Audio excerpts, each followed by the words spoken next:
I've walked into hundreds of homes in the two biggest states in the country, Hmm. and I felt the despair. I Right. get it. Hmm. But get information, get educated, and get a plan.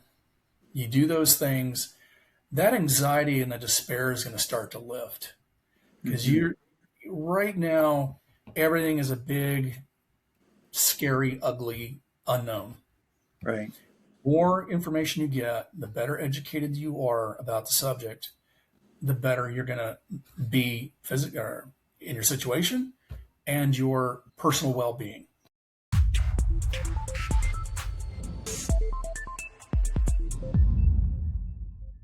Welcome back to the Falls Homefront, where Wichita Falls leads in North Texas real estate, business, and life. I'm Tim Lockhart, and today we're talking about a topic that many homeowners hope they never face, but if they do, it's important to know they have options. Financial hardship can happen to anyone: a job loss, illness, divorce, or unexpected expenses. Life happens. The good news is that foreclosure isn't always the only path forward. Joining me today is John Culbertson, a distressed real estate specialist with more than 30 years of experience helping homeowners navigate short sales, pre-foreclosures, and other difficult real estate situations. John works alongside realtors, investors, attorneys, and lenders to help families find practical solutions during challenging times. John, welcome to the Falls Homefront. Thank you, Tim. It's good to be here. John, let's start with your story. You spent more than 3 decades working in distressed real estate. What first drew you into this niche? What drew me into this niche was cold, hard reality for me. In the early 90s, I was downsized, lost my job like millions of people, especially I was in Southern California at the time. And my then new wife of, I think, 5 years it was, we bought our first house and we could no longer make the payments because I was out of work.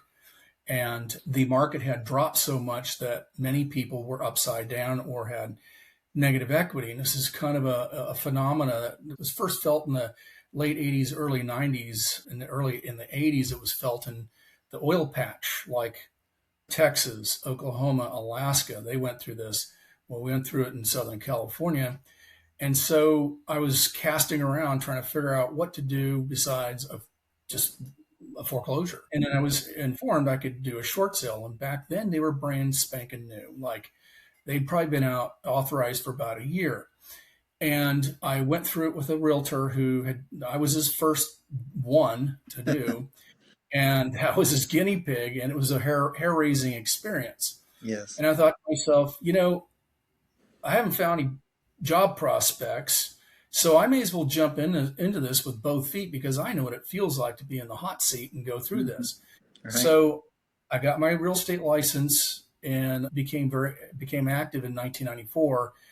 And when at that point in time in my submarket in Southern California, things were so distressed that if you wanted to buy a house that was priced right, it was either going to be a pre-foreclosure, a short sale, or a post-foreclosure, a bank REO, a repo, like a HUD repo or a Fannie Freddie repo, like a bank repo. Right. And so my very first deal that I ever closed and did was a short sale with a subprime loan, and they were brand new back then too. It was an 80/20 First Franklin loan. It's kind of getting a little more technical here, but so that became my career at that point in time. And I had developed a relationship in my submarket, and my fellow realtors in my Remax office were just referring the short sales to me because Hmm. they're a lot of work and they don't want to go through the brain damage of dealing with these things. Right.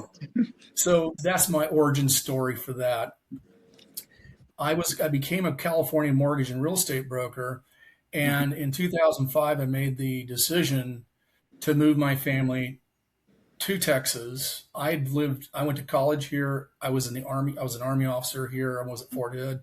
Yeah. My wife was a Texan. She's from Fort Worth, or my ex-wife now of 30 years. Her family are cattle ranchers in Johnson County.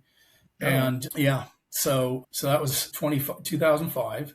Yes. And I was a builder developer, and I was riding that wave up until I was doing extremely well until the 2008 9 crash happened, and Hmm. that got vaporized. Almost, it felt like overnight, but it wasn't. And I was sitting there trying to think, how am I going to recover? How am I going to go forward? And then I had the epiphany of, I'm going to get back into doing short sales, which is where I made my bones in the business in the first place. So I got back into that wholeheartedly in 2010 and teamed up with an attorney who's a very skilled real estate attorney. Hmm. And I had that secret weapon that I didn't have before.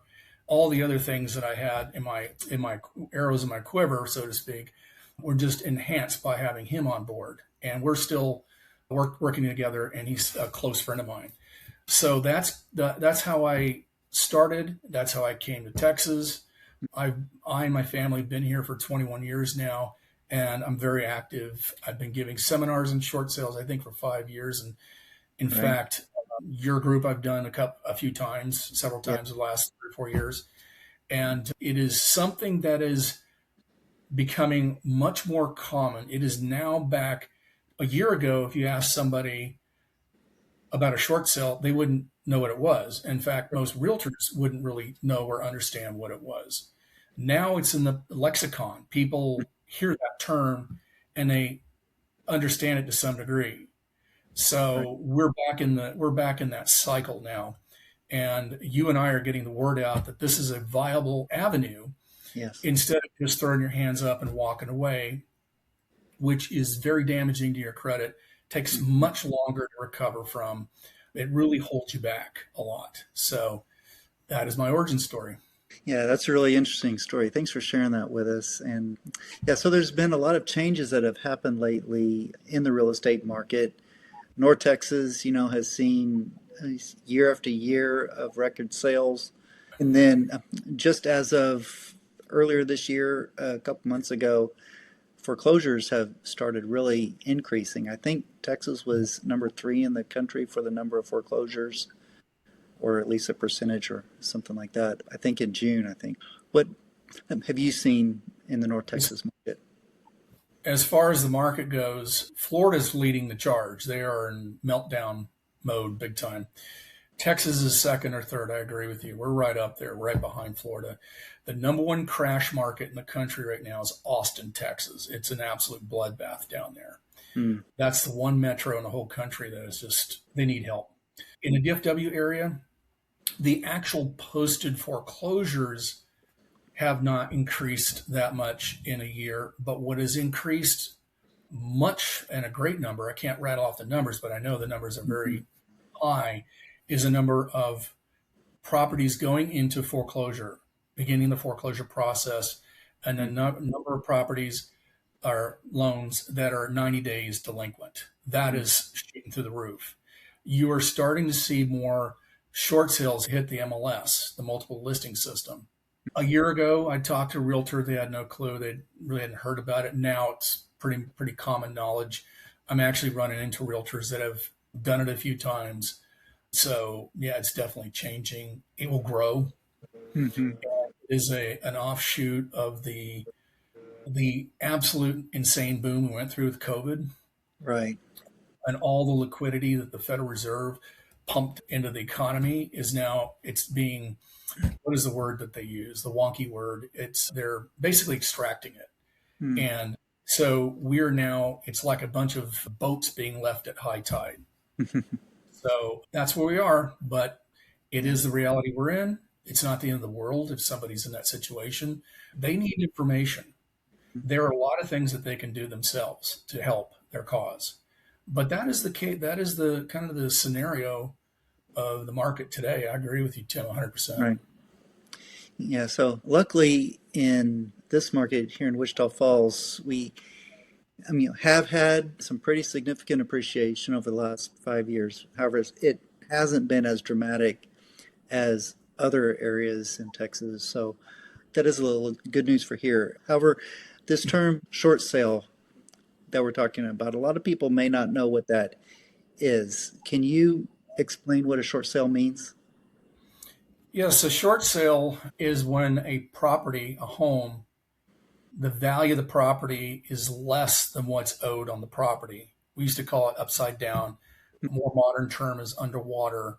They have negative equity. Either the market dropped or they got into trouble, stopped making payments. They usually, the ones being hit right now are the newest loans, the Mm-hmm. new homes, deals closed after 2020, like 21, 22, and they're the ones with the least amount of equity.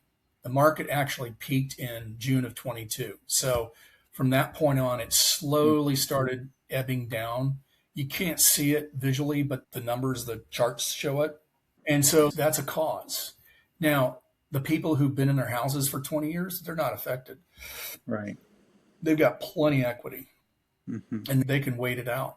Yeah, so banks aren't in the business of owning property. So why would a bank accept less than they're owed versus going through the foreclosure process? Well, the bottom line is the banks don't do this for your own good, it's for their own good. They lose approximately 17% less loss on their asset, their loan, if they go through a short sale versus foreclosing and taking it back as a repo, or as they call it in the business, an REO, which means Right. real estate owned. Mm-hmm. And when they do that, now they're responsible for the physical asset, not just the paper, the loan. So they've got to send out their property preservation subcontractors to go out every every month, at least once a month, check on the physical condition of the property, make sure nobody's broken into it, nobody's squatting in it, it hasn't burned down, and they got to make all the repairs to make it safe, at least to be around and walk through. So that's why they do it. The Mm-hmm. other reason is the servicers, the actual the entity that you call like Freedom Mortgage or Chase or whatever, they don't actually own the loan. Mm-hmm. They're just servicing it. And if the value goes below the insured, the mortgage insurance, then they have to set aside reserves that they can't lend on. So they have a high motivation to make these things go. It doesn't mean that they're going to make it easy on you, Mm-hmm. but it is, they'll make it difficult, but they can be done. So they're doing it for their own good and bottom line. They lose less money. Yes, right. Yeah, and it takes a long time to actually go through the foreclosure process if they do that to then get the house on the market and sold, and they're holding that real estate the whole time, and they Yes. don't really want to do that either. So true. It is absolutely not an easy process to go through a short sale. However, the banks, do have some motivation to work with the homeowners. Yes, the foreclosure process here in Texas, and it's similar in other states, from the very time that a payment is missed to the time that it hits the courthouse step auction block is about a year. The fastest and those are all government schedule supported entities like Fannie Mae, Freddie Mac, or government entities like HUD and VA. That's their timeline. The fastest I've ever seen it here is 6 months. Exception to that is private loans or portfolio loans, like a hard money loan, they can do it within a couple months. Mm-hmm. But most people, 80%, have a loan with one of the big entities. Right. And so there's a long time to try and figure out your exit strategy. Okay. Or, if your circumstances have improved since you missed a payment, right now there's an option of requesting for a loan modification. In fact, that's Right. part of the initial process when you do a short sale. Yeah. So if somebody has gone through that process and then they receive the notice of the foreclosure sale, do they still have options at that point? Yes, they do. They have options. Well, I'm going to go through the options: the good, the bad, and the ugly. And that's really what it is. Yeah. Um, when they get the notice of trustee sale, there's 3 weeks until the trustee sale or the auction. Even with that little bit of time, they can still do something. Mm-hmm. They can contact their servicer, B of A, Mr. Cooper, whoever it is, Mm-hmm. and request for mortgage assistance. They would go on the portal, on the lender's portal, servicer's portal, and request for mortgage assistance. And they'll first throw you through assess you for a loan modification. And if that's not feasible, then they'll advise a short sale or deed in lieu of. Deed in lieu of is a foreclosure. So don't mistake that. You're just making the job easier for the bank. So, Right. and the other option is you just let go and let them have it. But Right. even at 3 weeks, there's options. So if you are under the gun, they don't approve say their FHA is more difficult. Their stated requirement is 30 days prior to the trustee sale or foreclosure date. Hmm. However, I have gotten postponements within a week to 10 days prior. Mm-hmm. That is rare, but they can say no. Your option at that point would be you could go file a Chapter 13 bankruptcy, and that'll stop it, and I'll start the process. That buys you time in the house. And if you go through the Chapter 13 process, Mm-hmm. you're doing a payment plan with the trustee. So that may or may not work. That's another option. Okay. Yeah. And then just like all these options, I am sure there's a whole lot of other things to consider with each one of these, especially going through the bankruptcy option, not something that somebody wants to do without counsel and exploring all the options for that. Bankruptcy is kind of your last ditch effort. Mm-hmm. One option, which is much more expensive, which is I've availed in my business, is hire a real estate attorney and file a lawsuit and get a temporary restraining order. That buys you some time. You don't have the bankruptcy on your credit report, but you're going to have a wad of cash to do that. Yeah. So that's another option. A lot of times people don't have that $3,000-$5,000 or more to hire that real estate attorney, plus the bond they have to pay the court. Right. So, but that's another option. Yeah. So can a short sale stop the foreclosure process once it's started? Yes. So if you submit a complete, thorough file to the loss mitigation department of the lender, they are required to review it, and if they have all the documentation they need, then they'll do a request for postponement. They'll affirm a request for postponement. So that will stop the sale temporarily while we work through the short sale. The other methods I was talking about was like last ditch effort. If you've run out of time completely and it's too short a time to even submit a file, it takes these servicers 1 week, usually. I'm going to use that number because it could be a little less, it could be a little more. Yeah. 1 week to accept the file and review the file. Can take up to 10 days. Yeah. So if you can get it out further away from the trustee sale, you can get it, the better, the more likely you're going to get your complete, thorough file accepted by the loss mitigation department and postpone that foreclosure. So how soon do they need to start that process? Well, if they missed a payment, their first payment, they need to start exploring their options.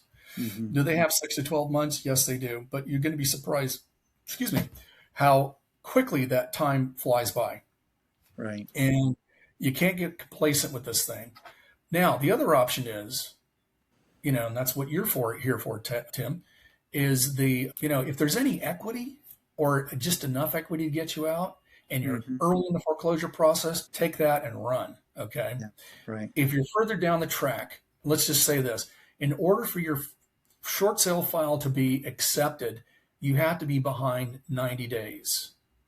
So if you haven't done anything in those first 3 months, I highly suggest you start really exploring your options and talking to your lender. After you're 30 days late, they're going to be calling you anyway. Okay, that's just pro forma. They're going to do that. So 90 days, work out an exit strategy for sure. Yeah, that's really good advice. I have had conversations with people that unfortunately they've waited too long, and like the Thursday before the Tuesday sale, I'm finally on the phone with them, and they're like, I said, "Can you help me?" I'm like, "Well, it's a it's a little bit too late now. We got like 2 business days." So uh, That's why I threw out the bankruptcy filing thing, because if they just don't want to, if they can't move for some reason, say I just had a call this week, a guy, it was a pretty kind of a, definitely tugged at my heartstrings. A guy in his 60s, hmm lost his job like a year ago, has been scrambling to find a job, couldn't find anything. He's got his elderly mother in her 80s sick in the house, yeah, and she, it's be very hard on her to move. yeah, So I got on the phone and I strategized with him how he can drag the process out. He's got to use his bankruptcy card, hmm and I told him this is what you need to do: A, B, C, and follow hmm these instructions, and you get more time so you can figure out where you and your mom are going to go. yeah. So those stories happen all the time, and lots of time it's good people that just have something happen that's outside of their control or they didn't plan for. And so, it's great to have people like you that can help people navigate through those situations. Most of the people I've helped were in the situation for things that were out of their control. hmm The economy took a dive. They lost their job. Spouse died. I literally had a case where I was in the kitchen meeting with the husband, and hmm his wife was in the master bedroom dying of cancer. Oh, that's terrible. So most of my experience has hmm been is it's been things totally out of their control. Right. Are there people getting in a situation that made bad financial decisions, bought too much house, hmm whatever, too much debt? Sure. But most of the people I've run into are worked with and helped are for things out of their control. Right. Yeah. Yeah. That's very common. Yeah. So, well, one concern that people have is if they do a short sale, do they still owe money to the bank? And what about taxes? Those are great questions. The short answer is no, you don't. If it is if you have just one loan on your house, the purchase money loan to buy the house, you do not. Do the lenders have in Texas the option going for deficiency? Yes, but they don't exercise it because they know they're going to waste money going after a dry hole specifically. Federal wise, you don't have a problem. And I've never run anybody that's had them come after them. Now, junior liens, like if you got a second, like you got a pool loan, you got a solar panel loan, God help you if you do have one of those, or whatever. They have the option of getting into deficiency judgment on you, but they usually don't. They may or they may not. Usually they don't. They know there's nothing to go after. Tax wise, fortunately, for the 2009 Foreclosure Tax Act, and it's been revised ever since, I think 3 or 4 times. Last one was in 2018-19. You no longer have a tax liability on on the short sale or even a foreclosure for the loss the bank took. Say it's $50,000. Back in the Right. olden days, you would have a tax liability that rubbed salt in the wound. There was a tax liability of $50,000, and you hmm had to work with the IRS. Sometimes they didn't go after you. Few times, maybe. I hadn't really seen a lot of that, honestly, even back in the day. hmm But it was a threat. And even if you'd done a short sale, doing the right thing, Right. or let it go, you had that. You do not have that anymore. There's no tax liability. Mhm. I'll throw the caveat out there. Yeah. Talk to your tax advisor Of on course. anything like this. Right. This is for educational purposes only. Absolutely. Yeah. So speaking about a tax attorney, so who we've said most of the time, people get in this situation because of an event outside their control, and then they're like overwhelmed with life circumstances, and now they have this situation with their house. So who should homeowners have on their team as they try to navigate through this process? You should try to get a somebody that's very experienced with these matters experienced with short sales, you can go to, there's HUD has counseling. I'm pretty sure Fannie and Freddie do too. You can call them up. Although I'm not, you're kind of asking the fox, advice on how to protect the hen house. I'm not super keen on that idea. There's a lot of information on the internet. I have a 30-day pre-foreclosure checklist that you can use to get you prepared, and it gets you in really good place whether you need help or not. You might be able to get out of it just with that information. It's a good idea to talk to a lawyer, bankruptcy attorney, if it's getting to that. You probably, if you've got a lot of debt, if the house isn't the only problem Mm-hmm. and you have a lot more debt you got to deal with, you should talk to a bankruptcy attorney and probably your tax person, guy or gal, and see, the house is going to cause you a problem, but just get all your professionals lined up, get the best advice you can get, and get a clear path out. And good realtor like Tim. Don't have that. Yeah. Yeah, because sometimes people may have more equity than they think. They might be able to do the sale and to be able to avoid the whole short sale and foreclosure process as well. Again, the key thing, in my opinion, that helps people have the most options is time. And so the earlier they start talking to someone, the better. Or something that I kind of find is that a lot of people, they, have denial and they don't really know what to do, so they wait until it gets too late. That is that's a good statement and an understatement. Most people are in denial. Denial does not help you. Denial doesn't make the problem go away. Mm. It's difficult. I get it. I went through this 33 years ago, 30, whatever it was, years ago. I've walked into hundreds of homes in the two biggest states in the country, and I felt the despair. I Right. get it. Mm-hmm. But get information, get educated, and get a plan. You do those things, that anxiety and the despair is going to start to lift because Mm-hmm. you're right now, everything is a big, scary, ugly unknown. Right. More information you get, the better educated you are about the subject, the better you're going to be physically in your situation and your personal well-being. Yeah, so tools like that checklist that you have can help give clarity and can make a real difference if people know their options and they know kind of what actions they need to take. What's the next step I need to take? Sometimes people just need to know this is the next step you need to take, and then after this step, then you can take this next step. Yes, I agree with that. There is definitely a step-by-step process you got to do. Mm-hmm. One of the first things you're going to need to do is gather up all your financial information and just see where you are because your lender's going to they're going to require all that. First, consult your advisors. A good realtor like Tim that knows his market. Maybe you don't need to do all this. Maybe you can sell and there's equity and you get out clean, no problems. Talk to somebody like me that's been doing this for a long time. And an attorney would be a good idea to get a consultation from an attorney Mm-hmm. and get all this information as much as you can. It's going to give you a much better pathway out of this situation. Yes, and time is certainly of the essence when we, have this process going. So people need to make sure that they take decisive action and do their best to keep the process moving forward so that they don't find themselves, trapped with limited options. I agree 100%.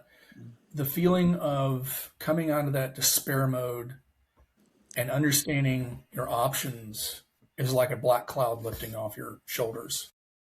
It's nothing is insurmountable, and this too shall pass, and you'll get through this. Yeah, that's good. John, thanks for coming on today and sharing your knowledge with us. I think one of the biggest takeaways from this conversation that homeowners often have more options than they realize. And the key is asking for help early instead of waiting until it's too late. For anyone who's listening who's facing financial hardship or knows someone who is, or certainly wants to better understand their options, what's the best way to get in touch with you? Yeah, my phone number is 682 417-0867.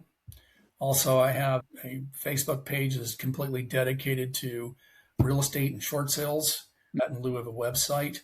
And also, I strongly urge you, if you're in a situation or if someone you know, relative, friend, etc., coworker, is in a situation, I urge you to download my pre-foreclosure checklist, which is very detailed and all the things that you need to get your ducks in a row, all the documentation and your different avenues that you can explore to deal with this. Before you really start talking to realtor, short sale expert, lawyer, I would urge you to look at that. So you've got basically an operations order, right, Tim? Yes. So you got a written operations order, and then call Tim, call your short sale specialist, call your lawyer. So you walk in there better grounded with information. That's good. So what is the name of that Facebook page? It's John Culbertson. All right. And how do people find that 30-day pre-foreclosure checklist? Do you have a link in the show notes? Yes, it is. Yes. Or they can contact me directly, and I can send them a link. Okay. And they can, I'd be happy to send it to them. Okay, that's great. Thank you very much for making that resource available. If you found this conversation valuable, please share it with a friend or a family member or anyone who might benefit from hearing this information. And thanks for tuning in to the Falls Home Front, where we bring you the people, expertise, and resources helping North Texas make informed real estate decisions and build stronger futures. Please subscribe to the channel, and we'll see you on the next episode. Appreciate you tuning in. Want more insider tips on buying, selling, and investing in Wichita Falls and North Texas? Subscribe now and keep watching. Your next move starts here.